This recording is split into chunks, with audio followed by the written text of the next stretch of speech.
Welcome to WBC's guide YouTube channel. Dear aspirants, আজকে আমরা করতে চলেছি ইন্ডিয়ান ইকোনমি লেকচার নাম্বার 30। তো যারা আজকের ক্লাসটি প্রথম দেখছো তাদের বলবো চ্যানেলের প্লেলিস্টটা ভিজিট করো। প্লেলিস্টে ইকোনমিক্সের সহ প্রত্যেকটা সাবজেক্টের জন্য প্লেলিস্ট করা আছে। এখন থেকে রেগুলার বেসিসে তোমাদের জিএস ক্লাসগুলো হবে এবং তার সাথে আরেকটা বড় কথা বলে দিই, দ্যাট ইজ এমসিকিউ প্র্যাকটিস। ঠিক আছে না? শুধু এমসিকিউজ নয়, প্রত্যেকটা এমসিকিউ এর সাথে কিছু এক্সট্রা ইনফরমেশন দিয়ে, যেটা কিনা আমরা ক্লার্কশিপ বা মিসলেনিয়াস বা সামনের যে বিসিএস এ যাই হোক না কেন পরীক্ষা, সবটাই মোটামুটি কভার করবে। তো চলো আমরা আর কথা না বাড়িয়ে আমরা আমাদের ক্লাসটা শুরু করি। That is Indian economy lecture 30। আজকের ক্লাসে আমরা খুব গুরুত্বপূর্ণ একটা টপিক পড়তে চলেছি, দ্যাট ইজ পভার্টি, মানে দারিদ্রতা। তো পভার্টি এই চ্যাপ্টারটি সত্যিই আমাদের জন্য খুব খুব গুরুত্বপূর্ণ। কেন? কারণ একটা ইকোনমিকে স্টেবল করতে গেলে, একটা ইকোনমিকে ডেভেলপ করতে গেলে সবার আগে আমাকে পভার্টিটাকে এলিভেট করতে হবে, ঠিক না? তাহলে আজকের পাঠ্য দারিদ্রতা, ঠিক? তো সবার আগে আমরা বলবো যে what is the meaning of poverty, দারিদ্রতার সংজ্ঞাটা কি। আর আমি আশা করছি তোমরা যারা ক্লাসটি দেখতে বসেছো অবশ্যই খাতা পেন নিয়ে বসেছো, ঠিক আছে? এবং খাতা পেনে নোট করবে। অ্যাজ ইউজুয়াল ইকোনমিক্সের কোনো নোট প্রোভাইড করা হয় না, তবে প্রিভিয়াস ক্লাস যেটি হয়েছে যেখানে 12টি আমরা 5 ইয়ার প্ল্যানস পড়েছি, ওগুলোর নোট আমি দেব, আজকেই দিয়ে দিব, ঠিক আছে? যারা এখনো টেলিগ্রাম গ্রুপ জয়েন করনি, যে কোনো ভিডিও ডেসক্রিপশনে দেখো টেলিগ্রাম গ্রুপ রয়েছে, সেই টেলিগ্রাম গ্রুপে জয়েন হয়ে যাও, ওখানে আমাদের পিডিএফ প্রোভাইড করে দেওয়া হবে। ওকে, বেশ। তো সবার আগে দারিদ্রতা। দেখো দারিদ্রতা কি? দারিদ্রতা হচ্ছে poverty is an economic state where an individual or family not able to fulfil basic needs. Basic needs যখনই বলা হবে ইকোনমিক্সের ভাষায়, বেসিক নিডস বলতে তিনটে জিনিসকে বোঝায়: অন্ন, বস্ত্র, বাসস্থান, মানে ফুড, ক্লদিং অ্যান্ড হাউজিং। মনে থাকবে? তাহলে একটা মানুষকে বেঁচে থাকতে গেলে যে বেসিক তিনটে জিনিস লাগে, that is food, clothes and house, অন্ন, বস্ত্র, বাসস্থান। এই জিনিসগুলো, এই বেসিক নিডসগুলো যারা ফুলফিল করতে পারে না তাদেরকে আমরা বলি হচ্ছে গরিব, তাই না? অর্থাৎ তাদের ইকোনমিক কন্ডিশনটাকেই আমরা বলি পভার্টি। ওকে, পভার্টি কথাটি এসছে কি থেকে? পুয়ার থেকে পভার্টি কথাটি এসছে, পভার্টি। তো একজন পুয়ার, সেই পুয়ারের পভার্টি আছে, তাহলে পভার্টি কাকে বলবো আমরা, বলো? পভার্টি হচ্ছে যে পভার্টি এমন একটা অর্থনৈতিক অবস্থা যেখানে একজন ব্যক্তি বা একটি পরিবার তার বেসিক যে নিডস থাকে, অন্ন, বস্ত্র, বাসস্থান, সেটারই সংকুলান করতে পারছে না, সেই পরিস্থিতিকে আমরা বলি পভার্টি। নাও এখানে দ্বিতীয় পয়েন্টটা খুবই খেয়াল করে দেখবার মতো, কারণ এই পয়েন্টটা থেকে তোমাদের পরীক্ষায় ডাইরেক্ট কোয়েশ্চেন জিজ্ঞেস করা হয় যে what is correct about poverty. Poverty সম্পর্কে নিম্নের কোন কথনটি সত্য, বা which of the following statement is true regarding poverty. তো মনে রাখবে, আমরা গরিব কাকে বলি জানো? গরিব কাকে বলে তোমরা আমায় একটু বলো দেখি। শোনো, এক ব্যক্তিকে গরিব আমি তখনই বলবো যখন সে ইকোনমিতে কোনো কন্ট্রিবিউশন দিতে পারছে না। অর্থাৎ রাম নামে একজন ব্যক্তি, সে হলো দরিদ্র মানুষ, যে তার নিজের খাবার, বস্ত্র, বাড়ি এটাই নিজের তৈরি করতে পারছে না, এটাই জোগাড় করতে পারছে না, তাহলে সে ইকোনমিতে কি অংশগ্রহণ করবে? বুঝতে পারছো? আবার শ্যাম নামে একজন ব্যক্তি, যে ভালো একটা জব করে, তার প্রচুর স্যালারি আছে, সে দৈনিক মার্কেটে যায়, বিভিন্ন জিনিস কেনে, বিভিন্ন বাড়িঘর তৈরি করছে, অর্থাৎ ইকোনমিতে অংশগ্রহণ করছে। তাহলে ইকোনমির ভাষায়, অর্থনীতির ভাষায় দারিদ্রতার একটি গুরুত্বপূর্ণ সংজ্ঞা হচ্ছে poverty is a state of economic exclusion. একটা ইকোনমিক এক্সক্লুশনের কথা বলা হচ্ছে, অর্থাৎ অর্থনীতির বাইরে যারা চলে যাচ্ছে, where an individual does not contribute in economy, যে কিনা যে পরিস্থিতি দাঁড়িয়ে সেই ইকোনমিতে কোনো কন্ট্রিবিউট করতে পারছে না, বুঝেছো? তাহলে যে ব্যক্তি ইকোনমিতে অংশগ্রহণ করতে পারছে না, ইকোনমিতে তার যোগদান একদম নাই বললেই চলে, তাকেই আমরা বলবো হচ্ছে গরিব। ওকে, আর তার যে সিচুয়েশন সেটাকে আমরা বলবো পভার্টি। বলো তো এই দুটি সংজ্ঞা তোমাদের ক্লিয়ার হয়েছে কিনা হয়নি, বাতাও।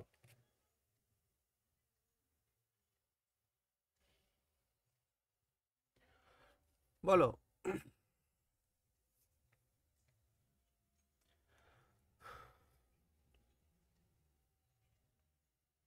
হ্যাঁ স্যার। Very good. আসো, অ্যাকর্ডিং টু ওয়ার্ল্ড ব্যাংকের মতে আমাদের ভারতবর্ষে নাকি 987 মিলিয়ন পুয়ার রয়েছে ইন্ডিয়াতে। তাহলে ভাবতে পারছো কত গরিবের সংখ্যা। অর্থাৎ ওয়ার্ল্ড ব্যাংকের মতে ইন্ডিয়াতে 52% হচ্ছে পুয়ার, 52% পুয়ার ভারতবর্ষে বাস করে।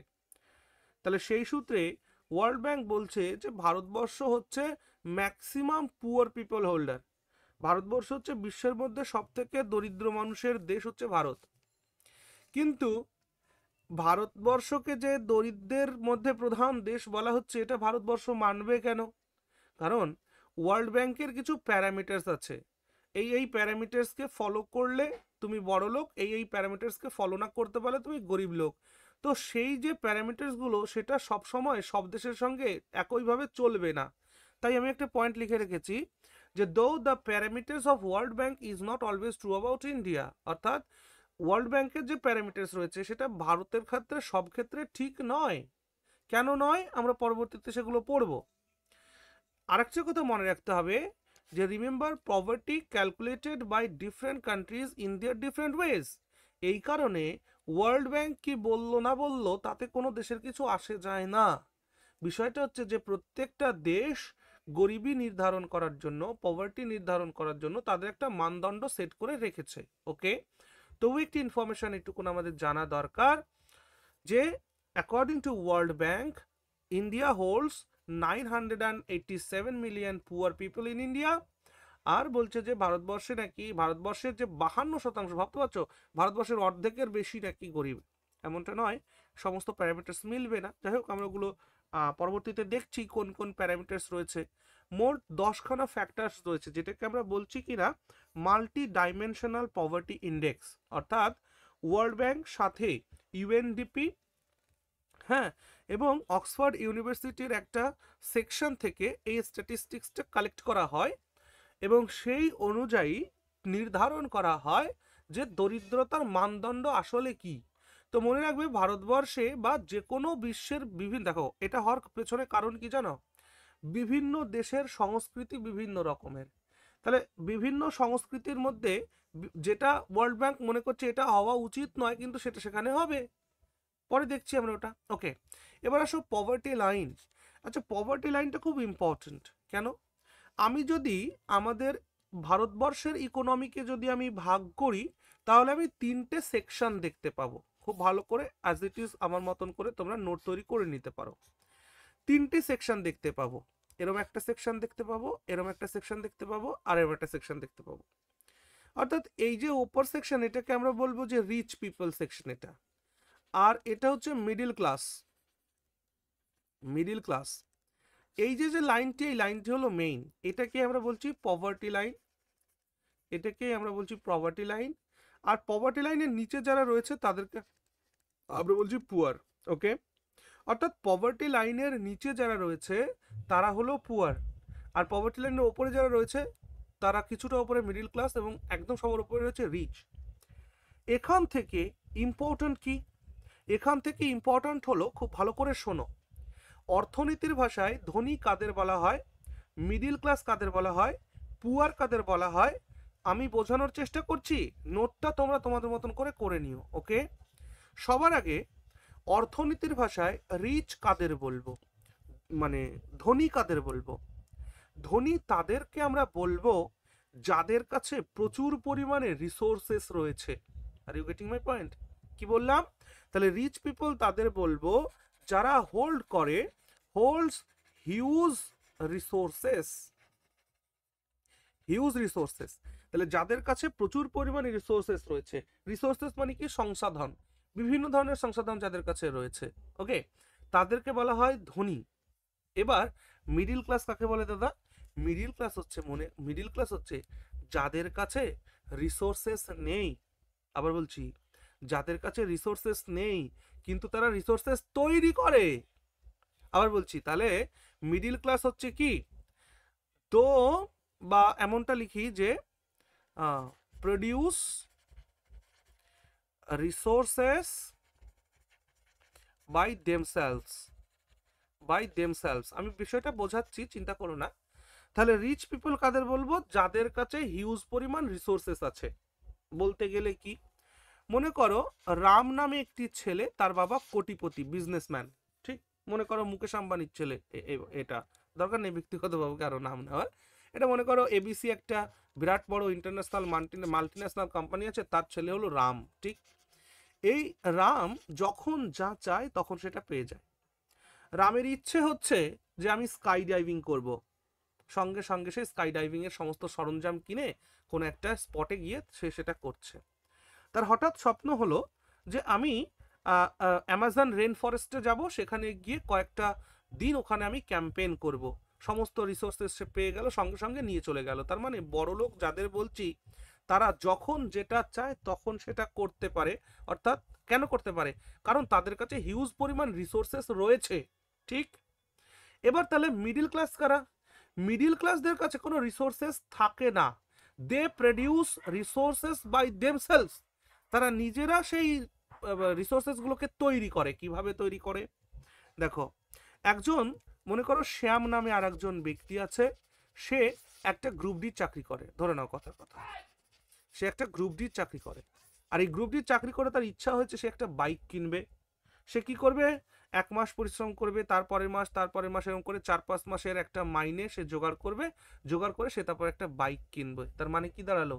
মিডিল ক্লাস মানে যাদের কাছে রিসোর্সেস নেই, অথচ তারা সেই রিসোর্সেস গুলোকে প্রডিউস করে তারা নিজেরা। বুঝতে পারছো? বলো তো এটা বুঝতে পেরেছো কিনা পারোনি? হ্যাঁ স্যার, বোঝা গেছে। Very good. এবার একটা জিনিস খেয়াল করো, এই যে মিডিল ক্লাসরা কি করছে? রিসোর্সেস প্রোডাকশন করছে। যখনই রিসোর্সের প্রোডাকশন হচ্ছে তখনই এইখানে কিছু না কিছু ট্রান্সফার হচ্ছে। Are you getting my point? এই জন্য অর্থনীতিতে যোগদানের ক্ষেত্রে মিডিল ক্লাসদের ভূমিকা কিন্তু খুব বেশি। বোঝা গেল? রিচদের ভূমিকা তো আছেই, কিন্তু মিডিল ক্লাসদের ভূমিকাও খুবই গ্রহণযোগ্য ভূমিকা। কারণ আমাদের এই ইকোনমিটাকে সচল রাখার জন্য মিডিল ক্লাসদের কিন্তু বিশেষ ভূমিকা রয়েছে। একজন, মনে করো বাবা, সে একটা চাকরি করে, তার ছেলেকে ডাক্তার বানানোর ইচ্ছা। এখন তাকে সে মেডিকেল কলেজে ভর্তি করবে, অথচ সেখান থেকে কিছু ডোনেশন চাওয়া হচ্ছে। বাবা ডোনেশন জোগাড় করতে পারছে না, তখন সে কি করবে? সে ওভারটাইম করতে পারে, সে কোনো জায়গা থেকে লোন নিতে পারে। এই যে বিভিন্ন দিক থেকে সে কিন্তু রিসোর্সটাকে জোগাড় করে ফেলবে, রিসোর্সটাকে প্রডিউস করে ফেলবে, এবং পরবর্তীকালে সেটাকে সে আবার রিপেও করে দিবে, তাই না? এতে কি হয়? ইকোনমিটা সচল থাকে। যাই হোক, বোঝা গেল এটুকুন। আর অর্থনীতির ভাষায় পুয়ার কাকে বলবো? যাদের কাছে নো রিসোর্সেস, এদের কাছে কোনো রিসোর্সেস নেই। No resources. কেন এমনটা হলো? কারণ পুয়ার মানে আমরা একটু আগেই দেখেছি যে তাদেরকে পুয়ার বলছি আমরা যাদের কাছে অন্ন, বস্ত্র, বাসস্থান নেই। তাহলে এই জায়গা থেকে পরিষ্কার হচ্ছে মেরে প্যারে বাচ্চো, যে পুয়ার মানে যাদের কাছে কোনো রিসোর্সেস নেই, অর্থাৎ তারা ইকোনমিতে কোনো যোগদান বা কোনো অংশগ্রহণ করতেই পারে না। ওকে, বোঝা গেল এইটুকুন? এবার এই জায়গা থেকে একটা ডেটা আমি তোমাদেরকে প্রোভাইড করছি, ঠিক আছে? ডেটা প্রোভাইড করছি, চলো। ডেটাটা কি নোট করবে? সেটা হচ্ছে, তোমরা হেডিং লাগাতে পারো যে world banks data on poverty. World bank poverty সম্পর্কে একটা ডেটা দিয়েছে। কি ডেটা দিয়েছে? ওয়ার্ল্ড ব্যাংক বলতে চাইছে পভার্টিকে ওয়ার্ল্ড ব্যাংক দুটো ক্যাটাগরিতে ভাগ করেছে। আবার বলো, ওয়ার্ল্ড ব্যাংক পভার্টিকে দুটো ক্যাটাগরিতে ভাগ করেছে। ওয়ার্ল্ড ব্যাংক পভার্টিকে দুটো ক্যাটাগরিতে ভাগ করেছে। একটাকে ওয়ার্ল্ড ব্যাংক বলছে অ্যাকিউট পভার্টি, আর একটাকে বলছে যে মডারেট মডারেট পভার্টি এটা বলছে। তো অ্যাকিউট পভার্টি কারা আর মডারেট পভার্টি কারা, আর মাঝখানে আছে হলো মানে পভার্টি লাইন, মাঝখানে আছে পভার্টি লাইন। এই পভার্টি লাইনের নিচে যারা, তারা অ্যাকিউট পভার্টিতে আছে, মডারেট পভার্টিতে আছে। কি বলছে ওয়ার্ল্ড ব্যাংক? ওয়ার্ল্ড ব্যাংক বলছে যে যারা দৈনিক $1.59 পার ডে ইনকাম করে, এটা পভার্টি লাইনের ভ্যালু। তাহলে আমরা দেখছিলাম তিনটে লিস্টে, এখানে রিচ, এটা রিচদের জন্য, এটা মিডিল ক্লাসদের জন্য, এটা পুয়ারদের জন্য। তাহলে এই লাইনটা কি ছিল? এটা ছিল পভার্টি লাইন। তাহলে এই পভার্টি লাইন ওয়ার্ল্ড ব্যাংকের মতে এটা হচ্ছে যে $1.59 পার ডে। অর্থাৎ যারা দিনে $1.59 কম ইনকাম করে তারা পুয়ার হবে, আর যারা $1.59 ওপরে ইনকাম করে দৈনিক, তারা পভার্টি লাইনের ওপরে থাকবে। ওকে, সেই জায়গা থেকে বলছে যে ওয়ার্ল্ড ব্যাংক অ্যাকিউট পভার্টি কাদের বলবো? যাদের ইনকাম $1 পার ডে, তাদেরকে বলা হচ্ছে অ্যাকিউট পভার্টি। ঠিক, যাদের ইনকাম $1 পার ডে, $1 এখন কত ভারতের হিসাবে? 80 টাকা বোধ হয়, এরকম 80 টাকা বা 79 টাকা এরকম হবে। আর মডারেট পভার্টি কাদের বলবো? যাদের দৈনিক income $2 per day, $2 per day যাদের ইনকাম। ঠিক আছে, তাহলে according to World bank 1.59 per day এটা পভার্টি লাইন, অর্থাৎ এর নিচে যারা আসবে তারা দরিদ্র, এর ওপরে যারা যাবে তারাও মিডিল দরিদ্র, তারপর মিডিল ক্লাস, আপার middle class, lower middle class, এরকম করে ক্যাটাগরি হবে। এগুলো আমাদের এক্সাম পয়েন্ট অফ ভিউ থেকে এতটা ইম্পর্ট্যান্ট নয়, তাই এটা বলছি না।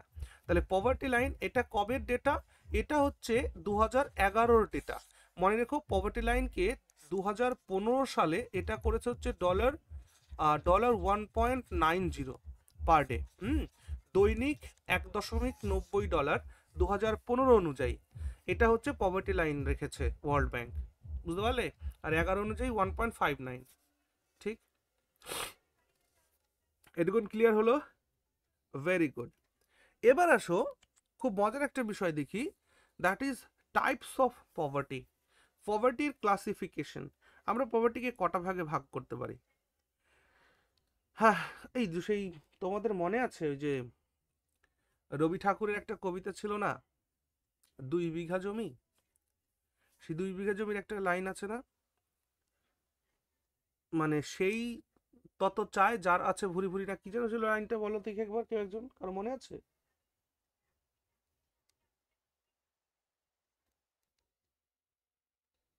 মানে সেই তত চায় যার আছে ভুরি ভুরি, এমন কিছু একটা লাইন ছিল না, মনে আছে কি?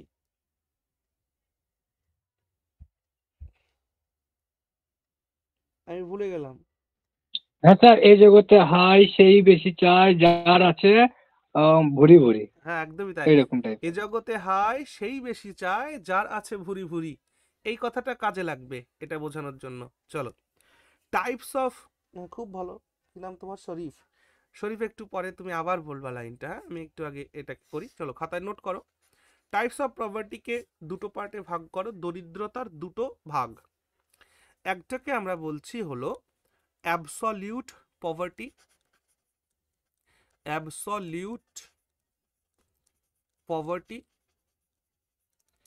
আর একটাকে আমরা বলছি রিলেটিভ পভার্টি, রিলেটিভ পভার্টি। তো অ্যাবসলিউট পভার্টি মানে কি? অ্যাবসলিউট পভার্টি মানে হচ্ছে প্রকৃত দারিদ্রতা, এর মানে হচ্ছে প্রকৃত দারিদ্রতা। আর এটার মানে কি? এটার মানে হচ্ছে আপেক্ষিক দারিদ্রতা, আপেক্ষিক দারিদ্রতা। চলো ব্যাপারটা বোঝা যাক। আগে অ্যাবসলিউট পভার্টিতে আসো, তাহলে বুঝতেই পারছো প্রকৃত দারিদ্রতা মানে অ্যাবসলিউট পভার্টি মানেই আসল গরিবদের কথা বলা হচ্ছে। আর রিলেটিভ পভার্টিতে আমরা দেখবো যে নকল গরিব। কেন নকল গরিব একটু পরে আসছি। তাহলে অ্যাবসলিউট পভার্টির মধ্যে লেখো they are not able to make, not able to meet, not able to meet basic requirements, basic requirements. অর্থনীতির ভাষায় বেসিক রিকোয়ারমেন্টস মানে কি ভাই? কেউ একজন বলো দেখি, অর্থনীতির ভাষায় বেসিক রিকোয়ারমেন্টস মানে কি?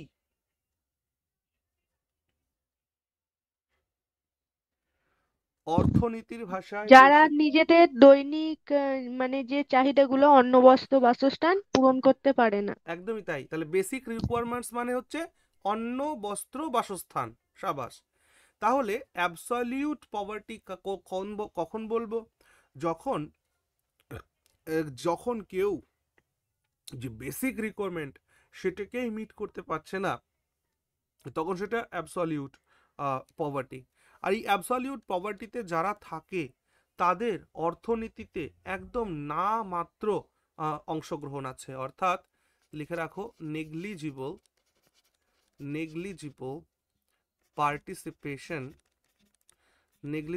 Participation in the economy. ইকোনমিতে এদের পার্টিসিপেশন নেই বললেই চলে। ওকে, তাহলে আচ্ছা, ইকোনমিতে পার্টিসিপেশন গরিবদের নেই, এটা আমি বারবার বলছি, তোমাদের কি মনে কোনো প্রশ্ন তৈরি হচ্ছে কি, নাকি না বুঝতে পারছো? যদি তোমরা সিরিজ অফ লেকচারসটা আমার দেখতে থাকো তাহলে পরে আশা করছি বুঝতে অসুবিধা হওয়ার কথা নয়। দেখো, ইকোনমিতে অংশগ্রহণ করার মানে হচ্ছে যে ইকোনমিতে যে ফ্লোটা হয় না, সেই ফ্লোতে অংশগ্রহণ করতে পারছে না। যে ব্যক্তি দুমুঠ অন্ন জোগাড় করতে হিমশিম খাচ্ছে, যে ব্যক্তি তার বস্ত্র জোগাড় করতে হিমশিম খাচ্ছে, যে ব্যক্তি তার বাসস্থান জোগাড় করতে হিমশিম খাচ্ছে, সে তার বিলাস ব্যসন তো ভুলে যেতে হবে, তাই না বলো? তাহলে যখন মানুষের বিলাস ব্যসন কেউ ভুলে যায়, সে যদি নিজের ডেভেলপমেন্ট না করতে পারে তাহলে সে অর্থনীতিতে অংশগ্রহণ করবে কি করে?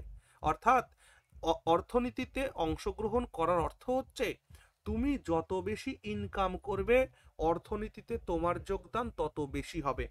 আবার বলো, তুমি যত আর্নিং করতে পারবে, তুমি যত প্রোডাকশন করতে পারবে, তুমি যত ইনকাম করতে পারবে, অর্থনীতিতে তোমার যোগদান তত বেশি হবে। তাহলে যে ব্যক্তি অন্ন বস্ত্র বাসস্থান জোগাড় করতে পারছে না তার অংশগ্রহণ এই ইকোনমিতে খুবই মিনিমাল, অর্থাৎ negligible participation in the economy. Okay, এবার আসো যে দাদা তাহলে রিলেটিভ পভার্টি কি?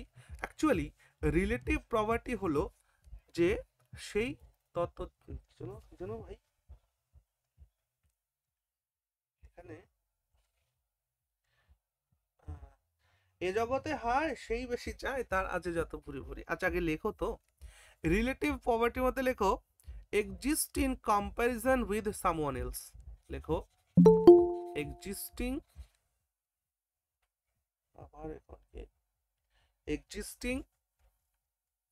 in comparison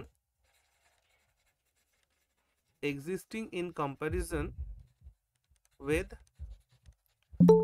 someone else। ঠিক আছে, existing in comparison with someone else, এটা অন্য কারো সাপেক্ষে তুলনা করা হয় আর কি। তাহলে এদের ইকোনমিতে টেক পার্ট ইন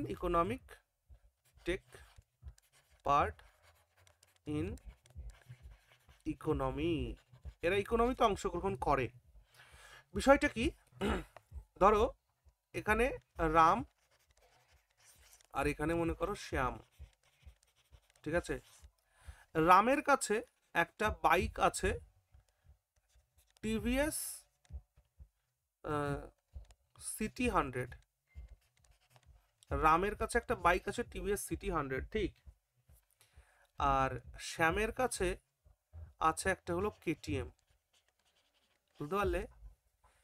রামের কাছে টিভিএস সিটি 100 আছে আর শ্যামের কাছে কেটিএম আছে। এখন এই রাম ভাবছে, হায় ভগবান, আমার একটা কেটিএম যদি থাকতো কত ভালো হতো। এই জায়গা থেকে রাম গরিব, বুঝেছো? একে বলে রিলেটিভ পভার্টি। আশা করছি আমি বোঝাতে পেরেছি। হ্যাঁ স্যার। মানে আমার কাছেও কম কিছু নেই, রামের কাছেও কম কিছু নেই, কিন্তু অন্য আরেকজনের কাছে ওর থেকে বেটার জিনিস রয়েছে, সেটা ওর কাছে নেই বলে ও নিজেকে গরিব ভাবছে। তাহলে existing in comparison with someone else, যখন অন্যের তুলনায় নিজেকে গরিব মনে হয় তখন সেই গরিবিটাকে বলা হয় রিলেটিভ পভার্টি। বুঝতে পারলাম? আপেক্ষিক দারিদ্রতা, দারিদ্রতাকে আমরা বলি। I think you get this, okay না? Okay sir sir. হ্যাঁ বলো। বলছি যে তাহলে আপনি যে উদাহরণটা দিলেন, তাহলে ওই রামকে মিডিল ক্লাস তো বলা চলে, রিলেটিভ প্রপার্টি হ্যাঁ আমি যারা রয়েছে। অ্যাকচুয়ালি টিভিএস সিটি তো বললাম তো, এই জন্য মিডিল ক্লাস মনে হচ্ছে, এটা সব ক্লাসের মধ্যেই থাকবে। আবার এক্সাম্পল দিচ্ছি, দেখো আবার এক্সাম্পল দিচ্ছি, তাহলে বুঝতে পারবো যে আসলে এরা কি মিডিল ক্লাস না অন্য ক্লাস। এরা সব জায়গায় থাকে। মনে করো রামের 100টি ফ্যাক্টরি আছে, রামের 100টি ফ্যাক্টরি আছে, আর শ্যামের 105টা আছে। হ্যাঁ, এবার রাম হতাশা করছে, হায় ভগবান ওর 105টা, আমার 100টা। এই দিক থেকে রাম গরিব ফিল করছে নিজের কাছে। বুঝতে পারছো কি বলেছি? তাহলে এটা মিডিল ক্লাসের মধ্যেও থাকে, এটা রিচদের মধ্যেও থাকে। তাহলে রিলেটিভ পভার্টিটা হচ্ছে একটা আপেক্ষিক দারিদ্রতা, অর্থাৎ আমার থেকে অন্যের কাছে বেশি আছে, আমার কাছে কম, তাই। এবার আমার একটা কথা বলো, এই যে রিলেটিভ পভার্টির সেন্স, এটা একটা ইকোনমির জন্য পজিটিভ না নেগেটিভ বলো? নেগেটিভ। এখান থেকে হ্যাঁ কি বুঝলে তাহলে ভাই আমার? রিলেটিভ স্যার একবার বলুন পভার্টি, স্যার। আমি প্রশ্ন করছি যে রিলেটিভ পভার্টি একটা ইকোনমির জন্য বেটার নাকি খারাপ, ভালো না মন্দ, এটা ভাবতে। ভালো না মন্দ এটা ভাবতে। ভালো স্যার। এটা একটা ইকোনমির জন্য ভালো। এটা একটি এ দেখো রাম বেটা যখন 100টা ফ্যাক্টরি আছে আর শ্যামের যখন 105টা, রাম যখন হাইউতাস করছে, রাম কি চেষ্টা করবে না সে আরো 5টা ফ্যাক্টরি দ্রুত করে ফেলার? এখানে একটা স্যার কম্পিটিশন সৃষ্টি হবে, একদমই তাই। Better product. রিলেটিভ পভার্টিতে কম্পিটিশন জেনারেট হয়, কম্পিটিশন জেনারেট হয়, যার কারণে রিলেটিভ পভার্টি একটা ইকোনমির জন্য ভালো, ঠিক না? দেখো এতটা ডিটেলসে পড়ানোর উদ্দেশ্য হচ্ছে আমার এটাই, যে যতই স্টেটমেন্ট বেসড কোয়েশ্চেন আসুক, যা কিছু আসুক, যাতে আমরা উত্তরটা অন্তত করতে পারি। আদারওয়াইজ রিলেটিভ পভার্টি যে একটা ইকোনমির জন্য ভালো তুমি কোথাও লেখা পাবে না, কিন্তু এটা আমাদের সেন্স থেকে বুঝতে হবে। বুঝতে পারছি তো আমরা সবাই? বোনটি আমার যে না বলছিলে সে কি বুঝতে পেরেছো এটা? হ্যাঁ হ্যাঁ স্যার, বুঝতে পেরেছি। ওকে, ভেরি গুড। চলো এবার আমরা একটুখানি দেখব যে আসলে পভার্টি আমাদের ডেভেলপমেন্টের জন্য কতটা খতরনাক। খেয়াল করো, এখানে একটা টার্ম ইউজ করা হয়েছে পভার্টি ট্র্যাপ। এই পভার্টি ট্র্যাপটাকে খেয়াল করো, একটা জায়গায় আমরা গ্রোথ আর একটা জায়গায় ডেভেলপমেন্টের সিনারিওকে দেখব। আচ্ছা, গ্রোথ আর ডেভেলপমেন্ট কি এক জিনিস? একদম সেই শুরুর দিনের ক্লাসের কথা মনে করো, শুরুর দিকে আমি তোমাদের এটা পড়িয়েছি, গ্রোথ অ্যান্ড ডেভেলপমেন্ট। গ্রোথ মানে স্যার বৃদ্ধি, কিছুটা এক। আর ডেভেলপমেন্ট মানে বিকাশ। হ্যাঁ, মানে আমি বলতে চাইছি যে এইটাকে বলা হয় হচ্ছে গ্রোথ, আর এইটাকে বলা হয় ডেভেলপমেন্ট। কি বুঝলে? এ হলো হালকা পাতলা, খালি লম্বাই হয়েছে, আর এ মানে সব জায়গা দিয়ে বেশ মোটা সোটা হয়ে উঠেছে। বুঝতে পারলে? ডেভেলপমেন্ট, বিকাশ। যাই হোক, প্রিভিয়াস ক্লাসগুলো দেখে নেবে কিন্তু অবশ্যই। খেয়াল করো, লো ইকোনমিক গ্রোথ কখন হয়? যখন লো ইনকাম হয়। লো ইনকাম হলে লো সেভিংস হয়, আর যখনই মানুষের কাছে সেভিংস কমবে তখন ইনভেস্টমেন্টও কমে যাবে। মানুষ ইনভেস্টমেন্ট কোনটা করে? মানুষের কাছে যেটা সেভিংস হয়, মাসের শেষে সমস্ত খরচ খরচা বাদ দিয়ে যেটা আমার কাছে পড়ে থাকে, সেটাই তো আমি ইনভেস্ট করি কোনো না কোনো জায়গায়। হয়তো কোনো ফিক্সড ডিপোজিট করতে পারি, বা কোনো রেকারিং করতে পারি, বা কোনো কি বলে এটাকে, কোনো শেয়ার মার্কেটে ইনভেস্ট করতে পারি। তাহলে যখনই লো ইনকাম হবে, লো ইনকাম হলে লো সেভিং হবে, লো সেভিং হলে ইনভেস্টমেন্ট লো হবে, আর ইনভেস্টমেন্ট লো হলে ইকোনমিক গ্রোথও লো হবে। তাহলে এই দেখেছো, এটা একটা ট্র্যাপ। আবার দেখো, লো ইনকাম হলে low level of education and health care. যত আমাদের কম ইনকাম হবে আমরা তত এডুকেশন হেলথের ওপরে যত্ন নিতে পারবো না, আর তত হিউম্যান ক্যাপিটালে আমার ঘাটতি পড়বে, আমার বাড়ির লোকজন অসুস্থ হতে শুরু করবে, আমার ছেলে মেয়ে ঠিকঠাক থাকতে পারবে না। তাতে কি হবে, প্রোডাক্টিভিটি লো হবে। অসুস্থ শরীরে তো আর কিছু করা যায় না। আর যখনই প্রোডাক্টিভিটি লো হবে তখনই ইনকাম আবার কম হবে। তারপরে এই যে যে ট্র্যাপ, বুঝতে পারছো? যে এই ট্র্যাপ থেকে বেরোতে পারলেই তুমি মনে করবে যে তোমার দেশটি সত্যি সত্যি ডেভেলপ করছে। আবার বলো, এই পভার্টি ট্র্যাপ থেকে বেরোতে পারলেই মনে করবে যে তোমার দেশ, তোমার ইকোনমি ডেভেলপ করছে। তাহলে সবার প্রথমে এই যে এই পভার্টি ট্র্যাপ আলটিমেটলি কাকে সেন্টার করে রাখা হয়েছে বলো দেখি? ইনকামকে। ইনকামকে যদি তুমি ইনকামকে ইনক্রিজ করতে পারো, সেভিংসে ইনক্রিজ হবে, সেভিংস ইনক্রিজ হলে ইনভেস্টমেন্ট ইনক্রিজ হবে, ইনভেস্টমেন্ট ইনক্রিজ হলে ইকোনমিক গ্রোথ ইনক্রিজ করবে। আবার ডান দিকে খেয়াল করো, ইনকাম বেড়ে গেলে level of education, health care increase করবে। হিউম্যান যে ক্যাপিটাল, হিউম্যান ক্যাপিটাল মানে বুঝো তো, মানব সম্পদ, মানব সম্পদ রোগমুক্ত থাকবে, শিক্ষিত হবে, টেকনিক্যালি মানে মানে উন্নত শ্রমিক তৈরি করতে পারবো আমরা, তাই না? বিভিন্ন প্রফেশনালস তৈরি করতে পারবো আমরা, ভালো এডুকেশন যদি পাই, হেলথ পাই, তাহলে কি হবে? আমাদের প্রোডাক্টিভিটি বৃদ্ধি পাবে, আমাদের ইনকাম বেড়ে যাবে। তাহলে জাস্ট এই ইনকামটাকে যদি বাড়িয়ে দেওয়া যায় কোনোভাবে, দেখো এই ট্র্যাপ থেকে সরাসরি আমরা এক্সিট করতে পারবো। তাহলে আলটিমেটলি ইনকামটাকে ইনক্রিজ করতে হবে। তাহলে ইনকাম ইনক্রিজ করার জন্য দেখো প্রত্যেকটি একটার সাথে একটা ইন্টার রিলেটেড রয়েছে। তাহলে ইনকাম ইনক্রিজ করতে হবে। এবার তাহলে বলতে হবে ইনকাম কিভাবে ইনক্রিজ করব। আর এই ইনকাম কিভাবে ইনক্রিজ করা হয়, কিভাবে কি করা হয়, সেটা আমাদের প্রিভিয়াস ক্লাসগুলোতে ডিটেলসে পড়ানো হয়েছে, ঠিক না? ইনকাম জেনারেশনের ক্ষেত্রে কোন সেক্টর সব থেকে বেটার বলো দেখি? আচ্ছা, এই প্রশ্নটা বাদ দাও, আমি একটা প্রশ্ন করি। আমাদের তিনটি সেক্টর আছে, প্রাইমারি সেক্টর, টারশিয়ারি সেক্টর আর হচ্ছে সার্ভিস সেক্টর, তাই তো? PTS, primary sector, tertiary sector আর হচ্ছে service sector. Sorry, tertiary sector service একই কথা। প্রাইমারি সেক্টর, সেকেন্ডারি সেক্টর আর হচ্ছে tertiary sector. Primary, secondary, tertiary. তো বলো তো দেখি, এর তিনটের মধ্যে সব থেকে গুরুত্বপূর্ণ কোন সেক্টরটা? পিএসটির মধ্যে সব থেকে গুরুত্বপূর্ণ ইকোনমির নজর থেকে বলবো। Service sector, service sector. আচ্ছা, সার্ভিস সেক্টর বললে ভাই চলো আমরা তাহলে একটু এই জায়গাটা একটু দেখে আসি বিষয়টা কি হচ্ছে। এক মিনিট। তাহলে আমাদের প্রাইমারি সেক্টর, সেকেন্ডারি সেক্টর আর টারশিয়ারি সেক্টর, এই টারশিয়ারি সেক্টরকে আমরা সার্ভিস সেক্টরও বলে থাকি। দেখা যাক, মনে করো প্রাইমারি সেক্টর থেকে আমি পেলাম হচ্ছে আলু। কি পেলাম? আলু, কৃষি। আলুর দাম ধরো 20 টাকা পার কেজি, 20 টাকা পার কেজি। এই আলুটাকে আমি একটা চিপস তৈরি করার কারখানায় নিয়ে গেলাম, তার মানে এখানে ইন্ডাস্ট্রি আছে, এটা ইন্ডাস্ট্রি আছে। এই 20 টাকার আলু এখানে এসে দেখো তো 2000 টাকার আলুতে কনভার্ট হয়ে গেছে কিনা? 2000 টাকার আলুতে, 1 কেজি আলু দিয়ে আমি 2000 টাকার মাল বানিয়ে ফেলেছি। আর এটাকে বাজারজাত করতে সার্ভিস সেক্টর, অ্যাডভার্টাইজমেন্ট বা এটাকে ট্রান্সপোর্ট ইত্যাদি ইত্যাদি করে কাস্টমারের কাছে পৌঁছে দিয়ে, মার্কেটিং ইত্যাদি এই সমস্ত করে করে আমার এটার দাম হয়েছে হচ্ছে রুপিস 2050 বা 2500, যাই বলি না কেন, পার কেজি। এবার একটা কথা বলো, 20 টাকার মালকে 2000 টাকায় কনভার্ট করে কোন সেক্টর? Secondary sector.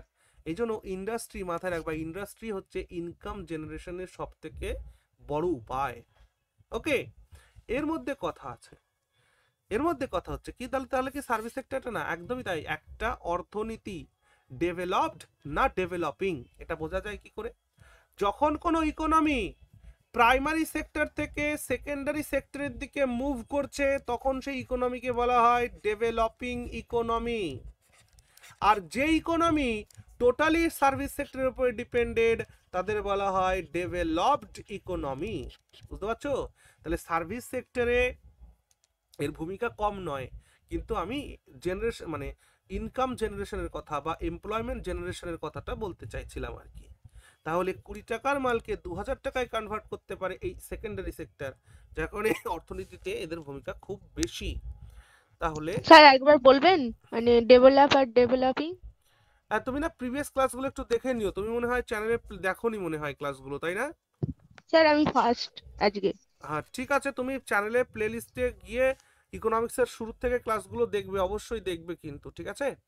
ওকে চলো, টাইপস অফ স্যার প্রপার্টি আমরা যেমনটা কোন sir India sir primary sector থেকে সেকেন্ডারি হ্যাঁ সেক্টরে এই স্যার জন্য ট্রান্সফার আমাদের করছে। দেশটা ডেভেলপিং কান্ট্রি, ঠিক। আর আমেরিকা এটা ডেভেলপড কান্ট্রি, কারণ তাদের এই সমস্ত কাজ হয়ে গেছে, তারা এখন শুধু সার্ভিস সেক্টরের উপর ডিপেন্ড করে রয়েছে। দেখো যত দেশের যা কিছু আছে, অ্যামুনিশন থেকে শুরু করে টেকনোলজি থেকে শুরু করে সমস্ত কিছু কিন্তু ওরা প্রোভাইড করছে, সার্ভিস সেক্টরে ওদের কাজ। ওকে আচ্ছা, তাহলে পভার্টি ট্যাবটা বোঝা গেল। এই পভার্টি ট্যাব থেকে কিন্তু কোশ্চেন জিজ্ঞেস করতে পারে, হ্যাঁ। আচ্ছা এবার আসো যে পভার্টি লাইন ক্যালকুলেশন তাহলে কিভাবে হবে, কে করবে? যখন নীতি আয়োগ ছিল না তখন ভারতবর্ষে পভার্টি লাইন যারা করতো তৈরি, তারা হচ্ছে প্ল্যানিং কমিশন করতো। কিন্তু নীতি আয়োগ আসবার পর এই পভার্টি লাইন ক্যালকুলেট করার দায়ভার নিয়ে নিয়েছে নীতি আয়োগের টাস্ক ফোর্স। নীতি আয়োগের একটা কমিটি আছে, নীতি আয়োগ টাস্ক ফোর্স তাকে বলা হয়। এই নীতি আয়োগের টাস্ক ফোর্স পভার্টি এস্টিমেশন করে যে ভারতবর্ষের পভার্টি লাইন অ্যাকচুয়ালি কি হবে, কোন লেভেল পর্যন্ত, কোন লেভেলের নিচে নামলে তাকে আমি গরিব বলবো, ইত্যাদি ইত্যাদি। এবার এই নীতি আয়োগ যে এই পভার্টি লাইনটা তৈরি করে, কিসের ভিত্তিতে তৈরি করে? মনে করবে আমাদের ভারতবর্ষে একটা মিনিস্ট্রি আছে, that is ministry of statistics and programme implementation, অর্থাৎ মসপি, বিশেষ নাম মসপি নামে পরিচিত বেশি, অর্থাৎ ministry of statistics and programme implementation. এই মন্ত্রণালয়ের অধীনে একটি সংস্থা আছে, তার নাম হচ্ছে NSSO, national sample survey office. এই ন্যাশনাল স্যাম্পল সার্ভে অফিস একটা ডেটা তৈরি করে, আর সেই ডেটার উপরে বেস করে নীতি আয়োগের টাস্ক ফোর্স পভার্টি লাইন তৈরি করে। এটুকুন মনে রেখো, এখান থেকে প্রশ্ন জিজ্ঞেস করে। এবার এই পভার্টি আমাদের ইকোনমির জন্য অনেক গুরুত্বপূর্ণ, কিন্তু আমাদের সরকার পভার্টি নিয়ে কি করছে একটু ভাবো। এই পভার্টি এলিভেশনের জন্য বা পভার্টি লাইন ফিক্সড করার জন্য এবার কতগুলো কমিটির কথা পড়বো আমরা, তিনটি কমিটির কথা পড়বো, তিনটি কমিটির কথা। লাকডাওয়ালা কমিটির কথা পড়বো আমরা, সুরেশ তেন্ডুলকার কমিটির কথা পড়বো, আর পড়বো হচ্ছে সি রঙ্গরাজন কমিটি। তো সবার প্রথম ভারতবর্ষে পভার্টি লাইন, হ্যাঁ, অর্থাৎ বিপিএল, এপিএল, এগুলো নাম তো শুনেছো। বিপিএল মানে কি, বিলো পভার্টি লেভেল। তো যাই হোক, ওগুলো রেশনিং এর একটা টার্মিনোলজি। বাট লাকডাওয়ালা কমিটি 1989 সালে সেট আপ করা হয়। লাকডাওয়ালা কমিটি, এই লাকডাওয়ালা ইনি ছিলেন একজন অর্থনীতিবিদ। এই লাকডাওয়ালা সম্পর্কে আমরা যে প্রিভিয়াস ক্লাসে এই 5 ইয়ার প্ল্যান্সের মধ্যেও এনার সম্পর্কে পড়েছি, একটু মনে করে দেখো। তো এই যে লাকডাওয়ালা কমিটি 1989-তে সেট আপ করা হয়, এবং এই লাকডাওয়ালা কমিটি পভার্টি লাইন ফিক্সড করে on the basis of per capital kilo calorie consumption, অর্থাৎ এক ব্যক্তি দৈনিক কত কিলো ক্যালোরি কনজাম করছে, কত কিলো ক্যালোরি খাচ্ছে, তার উপরে দাঁড়িয়ে তিনি পভার্টি লাইন ফিক্স করেন। অ্যাকর্ডিং টু দিস কমিটি বলছে যে সেই ব্যক্তিকে আর গরিব বলা চলবে না যে দৈনিক মিনিমাম 24 কিলো ক্যালোরি প্রতিদিন খাচ্ছে গ্রাম অঞ্চলে, এবং শহর অঞ্চলে 21 কিলো ক্যালোরি খাচ্ছে। ভাবতে পারছো? আসলে এই সমস্ত কমিটি যেগুলো তৈরি হয় না, আমার মনে হয় এই সমস্ত কমিটিগুলো সব হচ্ছে চাটুকার কমিটি, এবং ব্যক্তিত্বগুলো চাটুকার ব্যক্তি, সরকারের গুণগান করাটাই হচ্ছে এদের কাজ। তাহলে এরকম ফালতু জিনিস কেউ করে, একবার ভাবো। তাহলে লাকডাওয়ালা কমিটি বলছে যে ব্যক্তি গ্রামে বাস করে সে যদি 24 কিলো ক্যালোরি দৈনিক খায় তাহলে তাকে আর গরিব বলবো না, তার মানে এটা হলো পভার্টি লাইন। আর শহর অঞ্চলে যে ব্যক্তি 2100 কিলো ক্যালোরি দৈনিক কনজিউম করছে তাকে আমরা গরিব বলবো না। তাহলে এর নিচে যারা আছে তাদেরকে গরিব বলবো, আর এর নিচে উপরে যারা আছে তাদেরকে বড়লোক বলবো। বুঝতে পারছো কি বলতে চাইছি? তাহলে লাকডাওয়ালা কোম্পানির এই কারণের জন্য এই কমিটিটা টোটালটা ফেল হয়েছিল। এটা মকারি পরিণত হয়েছিল। বিরোধীরা সরকারকে প্রচন্ড পরিমাণে হাসি তামাশা করেছিল, যে সমস্ত কি ফালতু কথা বলছো রে ভাই। গ্রাম অঞ্চলে 2400 ক্যালোরি। দেখো আমাদের ভারতবর্ষ জায়গায় জায়গায় মন্দির রয়েছে, জায়গায় জায়গায় গুরুদুয়ারা রয়েছে, যেখানে দৈনিক প্রসাদ বিতরণ হচ্ছে। সেই রাজ্যে ফুটপাতে যে ভিখিরিগুলো বসে থাকে, তারা তো এর থেকে বেশি ক্যালোরি পেয়ে যাচ্ছে মন্দিরের বাইরে বসে। হ্যাঁ স্যার। তখন তারা সবাই বলছিল বিরোধীরা যে তাহলে যারা মন্দিরের ওই মন্দিরের গেটে বসে যারা এই প্রসাদ ভিক্ষা খায়, তারা তো 2400 কিলো ক্যালোরির বেশি খায়, তাহলে তারা কি তোমার মতে বড়লোক? এই জন্য এই কমিটিটা একদম ফেল হয়েছিল। ড্রব্যাকের কারণটা শুনে নাও। The estimation was fault. এই কমিটি যে এস্টিমেট করেছিল সেটা ফল্ট ছিল, ভুল ছিল। কারণ কি?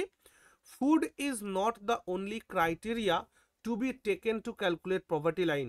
অর্থাৎ পভার্টি লাইন ক্যালকুলেট করার জন্য ফুড একমাত্র খাবারকে মূল ক্রাইটেরিয়া বা অনলি ক্রাইটেরিয়া ভাবা ঠিক নয়। এর জন্য লাকডাওয়ালা কমিটি ওয়াজ ফেলড। ঠিক না? তাহলে এটা মনে রাখবা। লাকডাওয়ালা কমিটি 1989 সাল। এদের পভার্টি লাইনের বেসিস কি ছিল?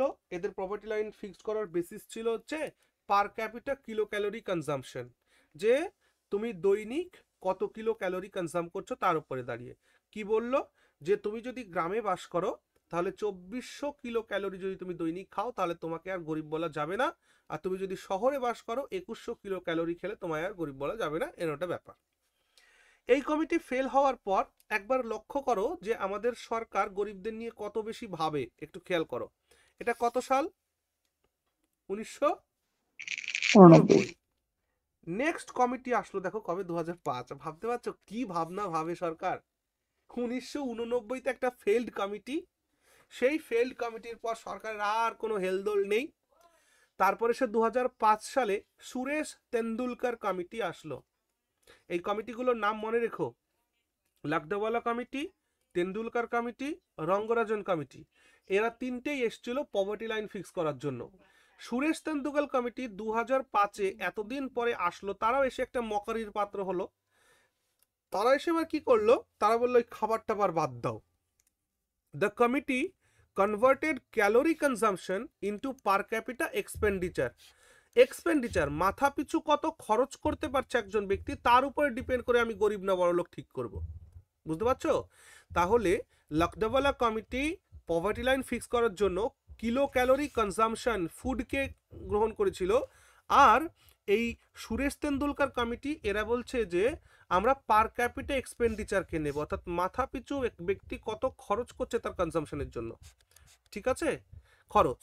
এই কমিটির মতে বলছে কি যে সেই সমস্ত ব্যক্তি যারা গ্রামে বসবাস করে তারা যদি মাসে 816 টাকা খরচ করতে পারে তাহলে তারা গরিব নয়। কি বললো? যে সমস্ত ব্যক্তি মাসে 816 টাকা ইনকাম করতে পারে তারা গরিব নয়। আর যারা শহরে বসবাস করে তারা যদি 1000 টাকা মাসে খরচ করতে পারে তাহলে তারা গরিব নয়।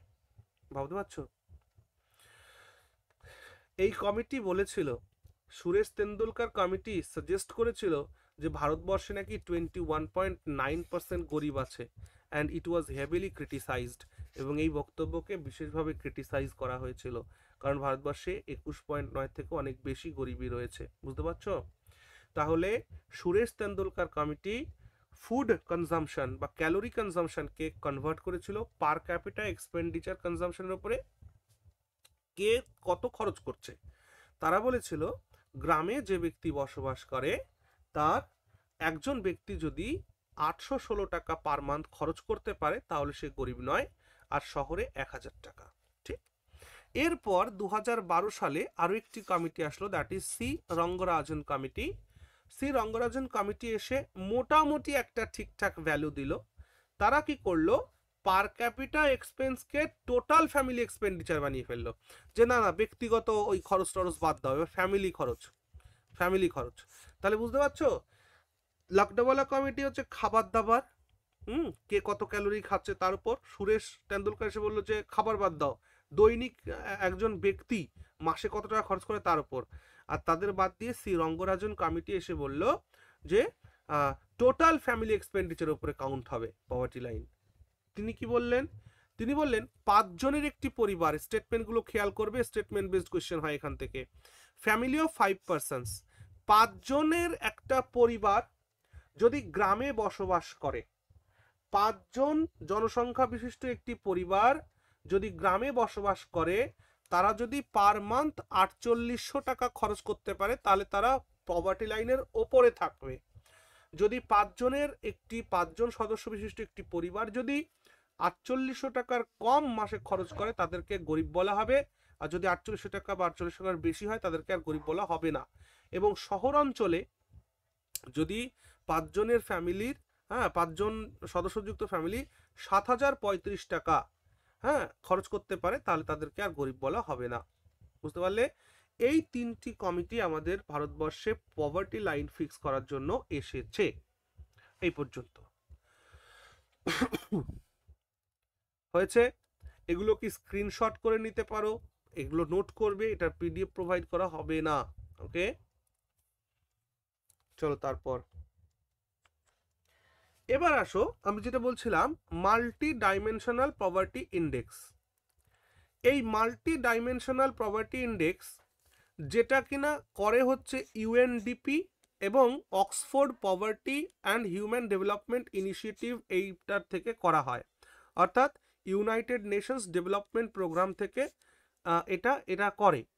তারা কি করেছে, 100টা ডেভেলপিং কান্ট্রিকে বেছে নিয়েছে। সেই 100টা ডেভেলপিং কান্ট্রিতে এই ইন্ডেক্সটা জারি হয়। তাহলে এমডিপিআই মানে মাল্টি ডাইমেনশনাল পভার্টি ইন্ডেক্সে 100টি ডেভেলপিং কান্ট্রির একটা লিস্ট তৈরি হয়। এটা শুরু হয়েছে কবে থেকে? 2010 সাল থেকে শুরু হয়েছে। এরা বলছে যে ভারতবর্ষে 52%, এটা আমি অলরেডি আগে বলেছি যে 52% বিপিএল আছে আমাদের ভারতবর্ষে, অর্থাৎ পভার্টি লেভেলের নিচে ভারতবর্ষে 52% জনগণ বাস করছে। কিন্তু এরা দারিদ্রতার 10টি ফ্যাক্টরসকে বেছে নিয়েছে, অর্থাৎ 10 ফ্যাক্টরস ইনটু কনসিডারেশন। এটাকে মাল্টি ডাইমেনশনাল কেন মনে হচ্ছে? মাল্টি ডাইমেনশনাল এই জন্য বলা হচ্ছে কারণ এরা 10টা ফ্যাক্টরের উপরে কনসিডারেশন করবে যে ভাই তুমি গরিব নাকি বড় লোক, ইত্যাদি ইত্যাদি। এবং এটা মনে রাখবে, এই 10টা ফ্যাক্টরকে 3টে ক্যাটাগরিতে ভাগ করতে পারো: হেলথ, এডুকেশন আর লিভিং স্ট্যান্ডার্ড। তাহলে কিসে কিসে 10টা ক্যাটাগরিকে 10টা ফ্যাক্টরকে 3টে ক্যাটাগরিতে ভাগ করে বলতে পারো হেলথ একটা, এডুকেশন একটা, আর হচ্ছে লিভিং স্ট্যান্ডার্ডের ওপরে। হেলথের জন্য 2টো, এডুকেশনের জন্য 2টো, আর লিভিং স্ট্যান্ডার্ডের জন্য 6টা। এই হলো 10টা ফ্যাক্টরস। কি কি দেখো একবার। হেলথে বলা হচ্ছে চাইল্ড মর্টালিটি। বলা হচ্ছে যদি কোনো পরিবারে 5 বছরের মধ্যে বয়সওয়ালা শিশু যদি গত 5 বছরের মধ্যে মারা যায়, তাহলে সেই পরিবারটা গরিব পরিবার। তাহলে এবার বোঝো যে এবার তো যে কোনো কারণে মারা যেতে পারে, চাইল্ড মর্টালিটি। তো এটাই বলছে। তাহলে সব দেখবা এদের যতগুলো স্ট্যান্ডার্ড আছে, এটা সব সময় আমাদের ভারতের জন্য ঠিক নয়, অ্যাকুরেট নয়। এই জন্য এটা আমরা মানি না, এটা ভারতবর্ষ মানে না, এই যে 52% গরিব ভারতে আছে। তাহলে কি বলছে চাইল্ড মর্টালিটিতে? একটা পরিবারে the family will be poor if there is any death up to an age of 5 years in the last 5 years। গত 5 বছরে যদি 5 বছর বয়সের মধ্যে 5 বছর 0 থেকে 5 বছর বয়সের মধ্যে কোনো বাচ্চা মারা যায়, তাহলে সেই পরিবারকে পুয়ার ফ্যামিলি বলতে হবে। আর কি ম্যাল নিউট্রিশন, অর্থাৎ যে পরিবারে ম্যাল নিউট্রিশন আছে, কারণ ম্যাল নিউট্রিশন হলেই গ্রোথে বাধা হয়ে দাঁড়াবে, স্টান্টেড দ্য গ্রোথ, সেটা ম্যাল নিউট্রিশনে যদি কোনো পরিবারে থেকে থাকে, তাহলে সেটা গরিব পরিবার বলা হবে। এডুকেশনে চলে আসো। এডুকেশনে বলা হচ্ছে যে all family members should attend school for at least 6 years। একটা পরিবারের সকল সদস্যকে মিনিমাম 6 বছর স্কুলে শিক্ষা গ্রহণ করতে হবে। যদি কোনো পরিবারের কোনো ব্যক্তি 6 বছরের জন্য স্কুল শিক্ষা গ্রহণ না করে, তাহলে সে গরিব হবে। তাহলে ভারতবর্ষে এবার ভেবে দেখো তো, আমাদের পরিবারে এখনও আমাদের যারা বয়স্করা রয়েছে, তারা অনেকেই স্কুলে কোনো দিন যায়নি। তাহলে সেই শর্তে কিন্তু এই যে 52%টা শুধু শুধু হয়ে যায়নি, এই সমস্ত ক্রাইটেরিয়ার জন্যই হয়েছে।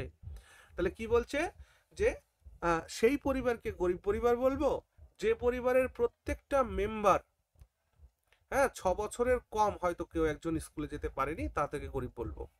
আর কি যদি ক্লাস 1 থেকে ক্লাস 8-এর মধ্যে কোনো পরিবারে যদি চাইল্ডের ড্রপ আউট হয়, স্কুল থেকে ড্রপ আউট হয়, ক্লাস 1 থেকে ক্লাস 8 পর্যন্ত যদি ড্রপ আউট হয়, তাহলেও কিন্তু আমরা সেই পরিবারকে গরিব পরিবার বলবো। বুঝতে পারলে? তারপর আদার্স বেসড অন হবে এটা না, বেসড অন লিভিং স্ট্যান্ডার্ড, অর্থাৎ যে আমাদের জীবনশৈলী, জীবনের যোগ্যতা মান বা জীবনের গুণগত মান, সেই জীবনের গুণগত মান অনুসারে আরো 6টা পয়েন্ট রয়েছে। কি? Water supply. যদি ওয়াটার সাপ্লাই একটা পরিবারে ঠিকঠাক না থাকে তাহলে সেটাকে আমরা গরিব বলবো। একটা পরিবারে ঠিকঠাক ইলেকট্রিসিটি সাপ্লাই না থাকলে গরিব বলবো। নো টয়লেট, কোনো পরিবারে টয়লেট নেই, অথবা one toilet shared by 2 families, অথবা একটা টয়লেট দুটো পরিবার শেয়ার করে, তাহলে দুটো ফ্যামিলিকেই গরিব বলবো। বুঝতে পারছো কি ক্রাইটেরিয়া? তারপরে বলছি আসলে এই যে সমস্ত ক্রাইটেরিয়াগুলো তোমরা পড়ছো বা দেখছো, যেটা কিনা মাল্টি ডাইমেনশনাল পভার্টি ইন্ডেক্সের মধ্যে রয়েছে, এই ক্রাইটেরিয়াগুলো বা এই ফ্যাক্টরসগুলো কাদেরকে দেখে করা হয়েছে? যারা ডেভেলপড কান্ট্রিজ, তাই না? ডেভেলপ কান্ট্রিজদের দেখে দেখে এইগুলো করা হয়েছে, তাই না বলো? কিন্তু ডেভেলপড কান্ট্রির সাথে ডেভেলপিং কান্ট্রিজের তো একটু তোর তফাৎ থাকবেই। তো যাই হোক, তাহলে গেল এটা নাম্বার। তারপর কি বলছে? Floor is not plastered made up of mud. বলছে যদি কোনো পরিবারের প্লাস মেঝে ফ্লোর সেটা যদি মাটির তৈরি হয় তাহলে তারা গরিব হবে। উড, কোল, কাউডাং যদি ফায়ারের জন্য ইউজ করে, যদি কোনো পরিবার কাঠের জ্বালানি ব্যবহার করে বা কয়লা ব্যবহার করে বা গোবরের যে ঘুটো হয়, ঘুটো আমাদের এখানে ঘুটো বলে, তোমাদের ওখানে কি বলে গো কাউডাংকে? ঘুঁটেই বলে স্যার। ঘুটো যাই হোক এরকম আর কি। তো এইগুলো ব্যবহার করে তারা গরিব হবে। আর কি বলছে লাস্ট পয়েন্টটা? Radio, TV, refrigerator, cycle, motorcycle, car, truck, phone, এই যে লিস্টের মধ্যে যে জিনিসগুলো রাখা হয়েছে, মিনিমাম এর একটা জিনিস তোমার কাছে থাকতে হবে, তা নাহলে তুমি গরিব। যদি তোমার কাছে একটা রেডিও থাকে তাহলে তুমি গরিব নয়, টিভি থাকলেও গরিব নয়, রেফ্রিজারেটর, সাইকেল ইত্যাদি ইত্যাদি। বুঝতে পারছো? তাহলে minimum one thing of the list should be owned. এই লিস্টের মধ্যে যে কোনো একটা জিনিসের মালিক তোমায় হতে হবে, তবে তুমি গরিব নয়। বুঝতে পারছো?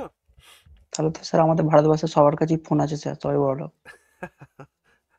তাহলে বুঝতে পারছো যে আমরা এই ফ্যাক্টরসগুলো পড়লাম, এখানে বুঝতে পারলাম যে আসলে এই যে সকল ক্রাইটেরিয়াগুলো প্রত্যেকটা দেশের জন্য সমান হয় না, তাই না? ডিফারেন্ট হতে পারে। ঠিক, ওকে। এরপর আসো, এতক্ষণ তো গরিবি নিয়ে অনেক কথাবার্তা দিক সেদিক হলো, তা গরিবিটাকে উন্মূলন করার জন্য কি করা দরকার? আচ্ছা, সে বিষয়টাকে পড়বো, তার আগে আর একটা ইম্পর্ট্যান্ট জিনিস পড়বো। ইম্পর্ট্যান্ট জিনিসটা তোমরা সবাই খুব মনোযোগ দিয়ে আমার কথাটা শোনো। আমরা যদি আমাদের বাংলার সোসাইটি, আমি ভারতবর্ষে যেতে চাচ্ছি না, আমি শুধু আমাদের বাংলার সোসাইটিতে বলছি, আমাদের সোসাইটি, আমাদের যে বেঙ্গল সোসাইটি রয়েছে, সেই বেঙ্গল সোসাইটিতে একটা খালি ভেবে দেখো যে আমাদের পরিবারে যে ছেলে চাকরি পেল, সে একটা মেয়েকে বিয়ে করে নিয়ে আসলো, অর্থাৎ ওই ফ্যামিলিতে এই চাকরি করা ছেলেটি ফ্যামিলির বাবাকে দেখছে, মাকে দেখছে, ভাইকে দেখছে, বোনকে দেখছে, নিজের স্ত্রীকে দেখছে। একজনের ইনকাম দিয়ে এই 5 জনকে টানতে হচ্ছে, মানে টোটাল যে 6 জনের ফ্যামিলি, এই 6 মেম্বার্সকে তাকে একজনের ইনকাম দিয়েই চালাতে হচ্ছে। বলো তো এটাই কিনা? হ্যাঁ স্যার। এটাই কিনা? তো এটাই হচ্ছে একটা বিষয় গরিবির। ভারতবর্ষের সোসাইটিটা ধীরে ধীরে এখন অনেক বেশি উন্নত হচ্ছে, আমরা অনেক বেশি প্রগ্রেসিভ হয়েছি, কিন্তু আমাদের আরো প্রগ্রেসিভ হতে হবে। একটা পরিবারে একজন চাকরি করবে, একজন কাজ করবে, বাকিরা ডিপেন্ডেন্ট হবে, এই বিষয়টা কিন্তু তাহলে কি দাঁড়ালো? একটা দেশে যতজন ছেলে ততজন মেয়ে, এমনই তো হয়। রেশিওটা যদিও মানে মিচম্যাচ করছে, তবুও তো কনসেপ্ট কি বলে, যতগুলো ছেলে ততগুলো মেয়ে।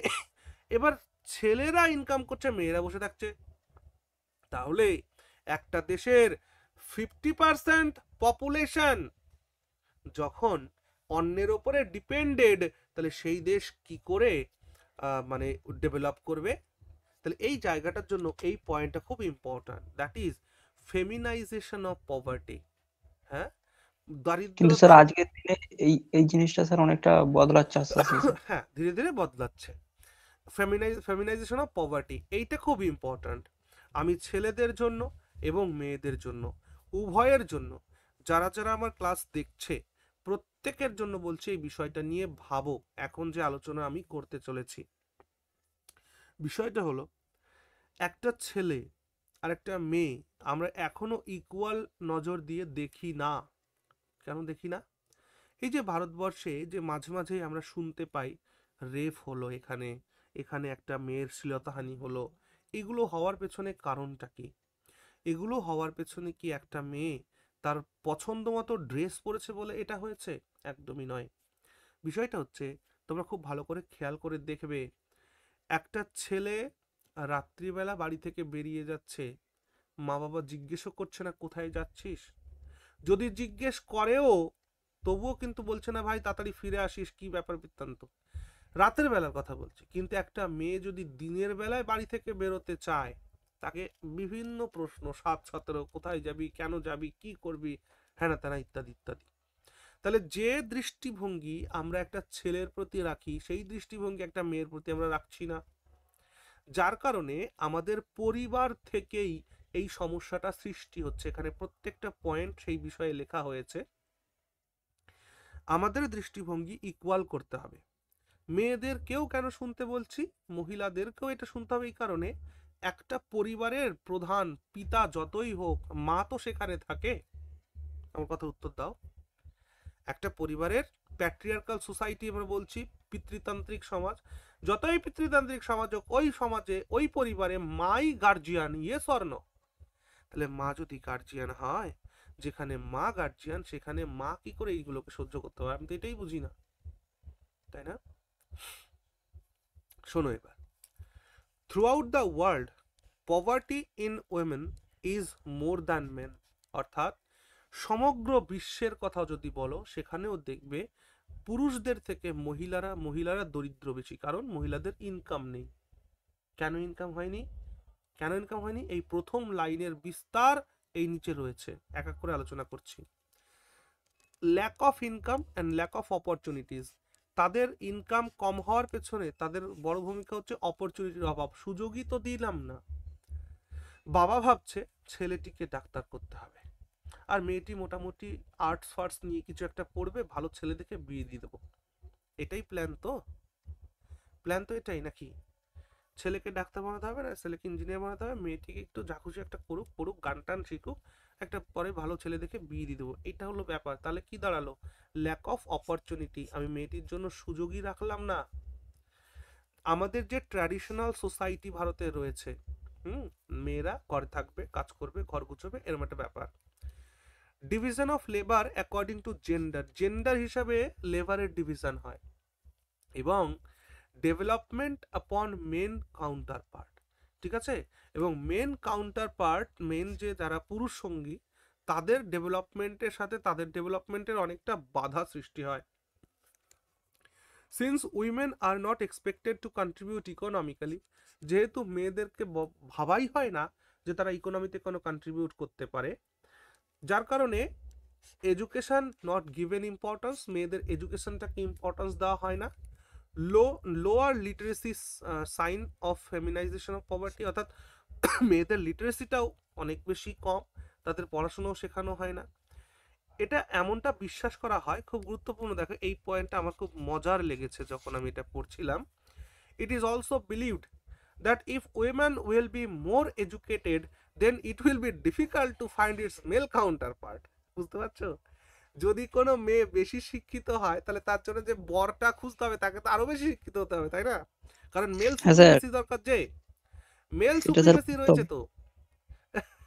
মানে মনে করো একটা মেয়ে যদি পিএইচডি করে ফেলে, ভালো করে ভাবো, একটা মেয়ে পিএইচডি করেছে, এখন তাকে বিয়ে যদি দাও তুমি একটা গ্র্যাজুয়েটের সঙ্গে, একটা মাস্টার্সের সঙ্গে, তাহলে কেমন হয়ে যায়? কারণ সেখানে তো মেল সুপ্রিমেসি হচ্ছে না। মেল সুপ্রিমেসিকে বজায় রাখতে তোমাকে আরেকটা পিএইচডি হোল্ডার জামাই খুঁজতে হবে বা কোনো বড় লোকের ছেলে খুঁজতে হবে, আর সেই বড় বড় জিনিস খোঁজার জন্য আমাকে মোর ডাউরি দিতে হবে, যৌতুকের অনেক ব্যবস্থা করতে হবে। এর জন্য কি হয়, বাবা মা চায় যে আর অত কিছু পড়ানোর দরকার নেই, ও পিএইচডি করলে পিএইচডি ছেলে পাবো কোথায়, যার জন্য উইমেন ডিপ্রাইভড অফ এডুকেশন, মেয়েদের এডুকেশন থেকে ডিপ্রাইভড করে দেওয়া হয় জেনে বুঝে।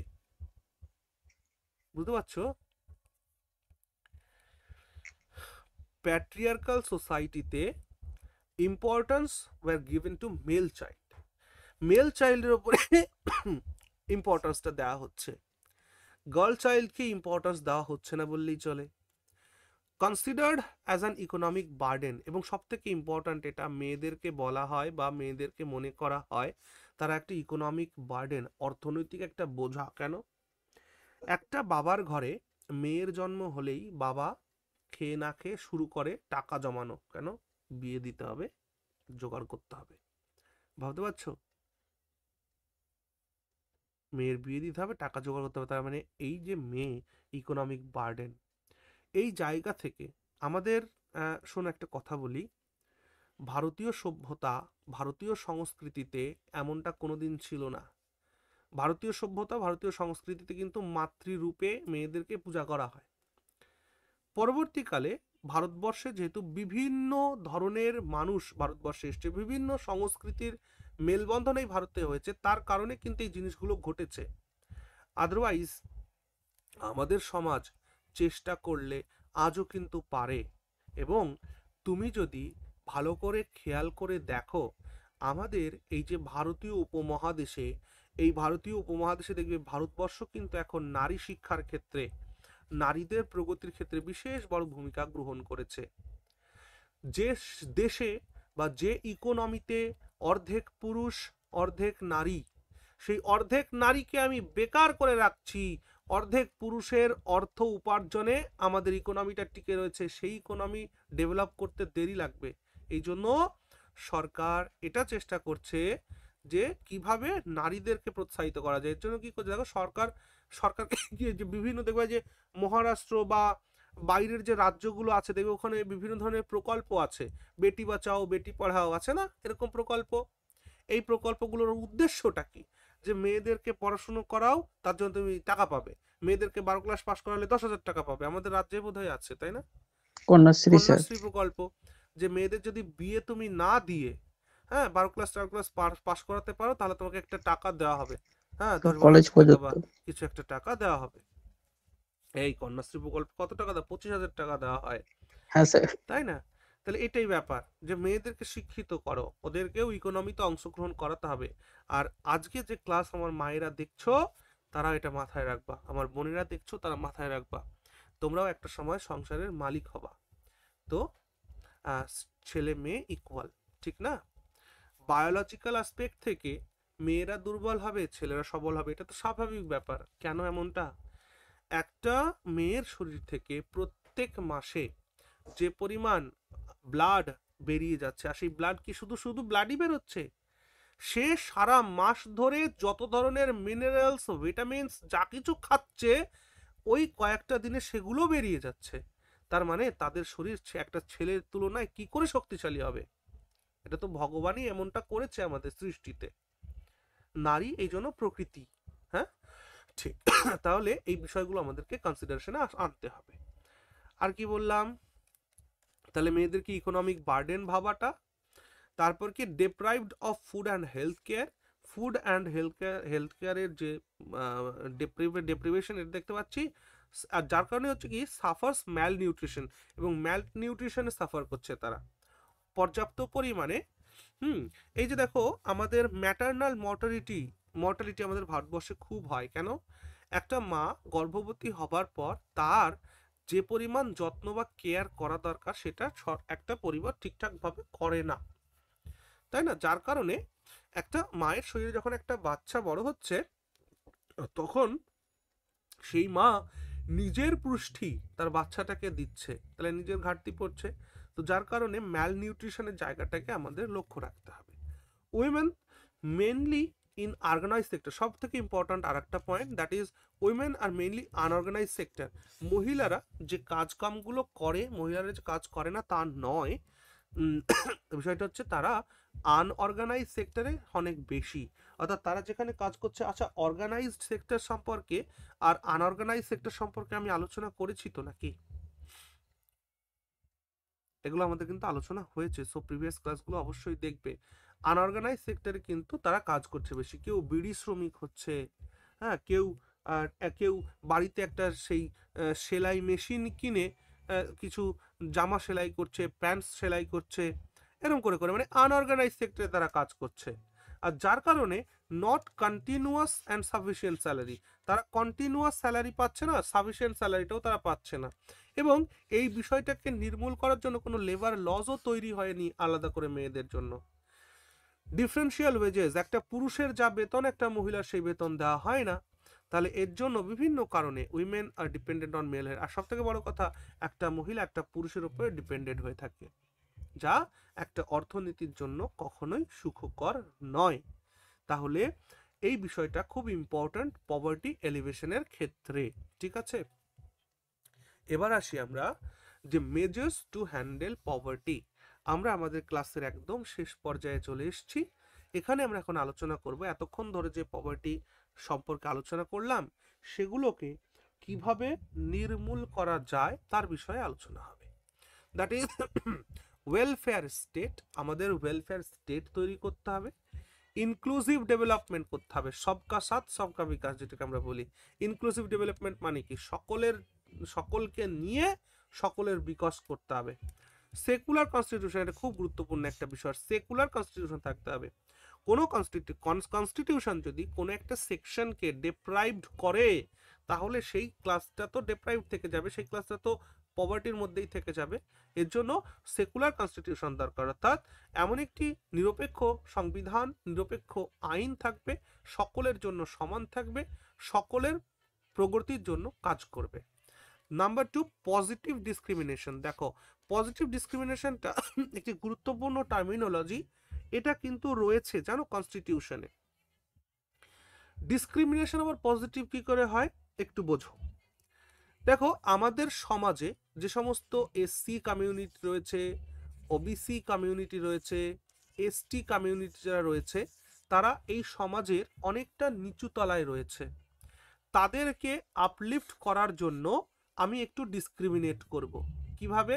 তাদেরকে আমি কিছু ফ্যাসিলিটি প্রোভাইড করব যাতে তারা তাদের কমিউনিটিটাকে ডেভেলপ করতে পারে। এটাকেই বলা হয় পজিটিভ ডিসক্রিমিনেশন। বুঝতে পেরেছো? তাহলে ডিসক্রিমিনেশন মানে ভেদভাব, কিন্তু পজিটিভ ডিসক্রিমিনেশন মানে কি? যে আমি একটু ডিসক্রিমিনেট হচ্ছি কোনো একটা সেকশনকে আপলিফট করার জন্য, কোনো একটা সেকশনের মানে ডেভেলপ করার জন্য, এটাকে বলা হচ্ছে পজিটিভ ডিসক্রিমিনেশন। এই সেন্সটা থাকতে হবে। তারপর কি? স্যার রিজার্ভেশনটা একটা পজিটিভ ডিসক্রিমিনেশন? হ্যাঁ, reservation false under positive discrimination, yes.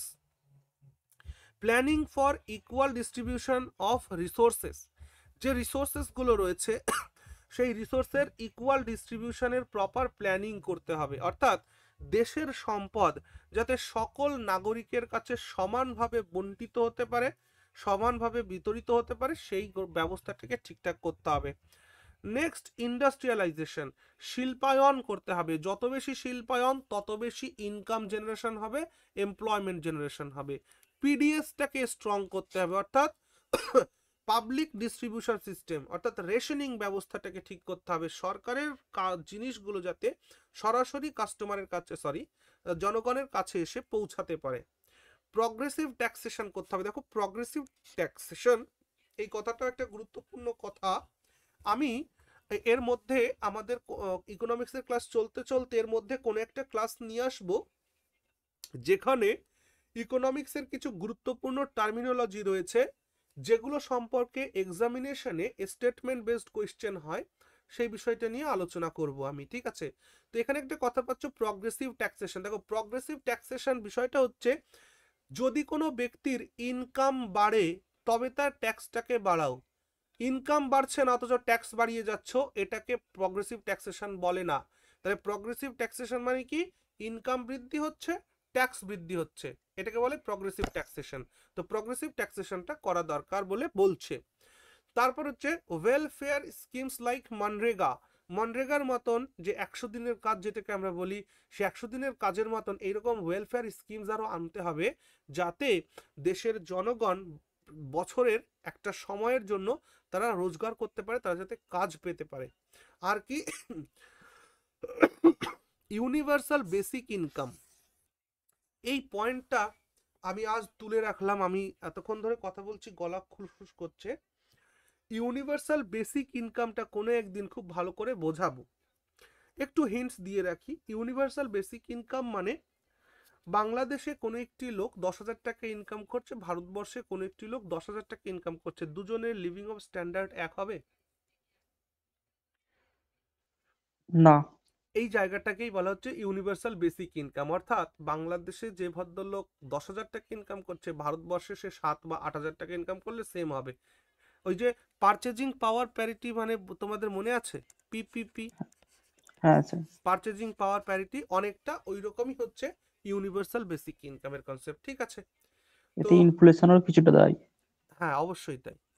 তো ঠিক আছে, মোটামুটি তাহলে আজকে এই পর্যন্তই থাকলো। একটা ক্লাসে আমি পভার্টিটাকে কমপ্লিট করার চেষ্টা করলাম। আশা করছি তোমরা পুরো কনসেপ্টটা বুঝতে পেরেছো এবং প্রপার নোটটা নিয়ে নিও। আর আমি তো বললাম তোমাদের এখন থেকে চ্যানেলে এমসিকিউজ কোয়েশ্চেন্স আসবে, আর সেটা উইথ প্রপার এক্সপ্লেনেশন। ঠিক আছে, তাহলে গুড নাইট এভরিওয়ান, ভালো থেকো সবাই।